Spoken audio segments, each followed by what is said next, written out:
Could soon get FDA approval. The company that makes Leqembi announced the FDA will make a decision on approving a drug by July 6th. It's an antibody treatment that targets brain plaque associated with the disease. Clinical trials found it could slow the progression of early Alzheimer's disease by 27%, but there are risks of brain swelling and bleeding, and it costs more than $26,000 per year. We've been telling you about the groundbreaking gene editing technology known as CRISPR. And recent advancements are nothing short of extraordinary, especially in fighting cancer. Jody Goldberg shows us why now more than ever doctors are so encouraged in tonight's Big Idea.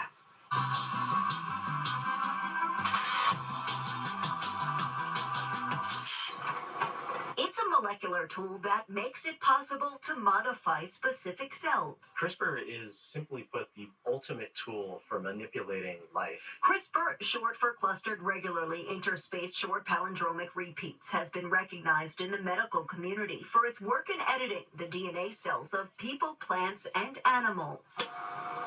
Scientists here at Cold Spring Harbor Laboratory on Long Island call it a revolution in progress. CRISPR technology is the workhorse of our research. Since the inception of CRISPR, Dr. Chris Vakich and his team have been applying this technology to the discovery of new cancer targets, and together they're working to develop medicine to fight the deadly disease. You think of antibiotics as medicines you can take to melt away bacterial infection. We're trying to do the same, but for cancer. Fox 5 first visited Cold Spring Harbor Laboratory back in 2018 when CRISPR was emerging. Dr. Vakich says since then, a lot has changed for the better. CRISPR 5 years ago involved cutting out pieces of DNA in a very precise way. Now what we are doing is really subtly changing the letters of DNA, and it allows us to get a more refined understanding of cancer biology. An exciting recent development out of University College London sheds light on CRISPR treating patients with blood cancer. A 13-year-old patient was the first in the world reported to have received a base-edited cell therapy to achieve leukemia remission.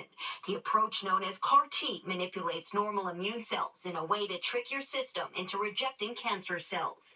While Dr. Vakich grows cancer in a lab setting instead of working with patients, he's able to apply CRISPR to reveal vulnerabilities. We manipulate molecules in cancer cells, and we go hunting for these rare vulnerabilities that make cancer cells different from normal cells. So far, scientists have had amazing breakthroughs growing cancer cells in the lab, and when it comes to long-term aspirations of biomedical research, the goal is to cure genetic disease in people by applying CRISPR safely.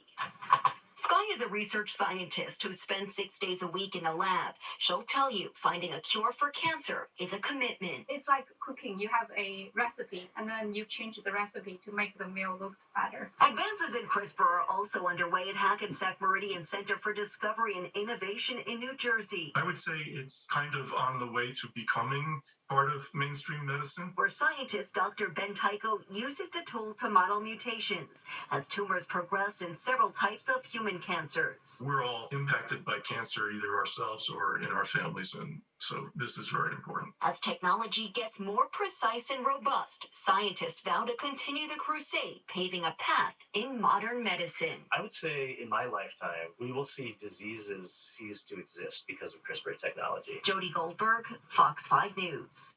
Well, there are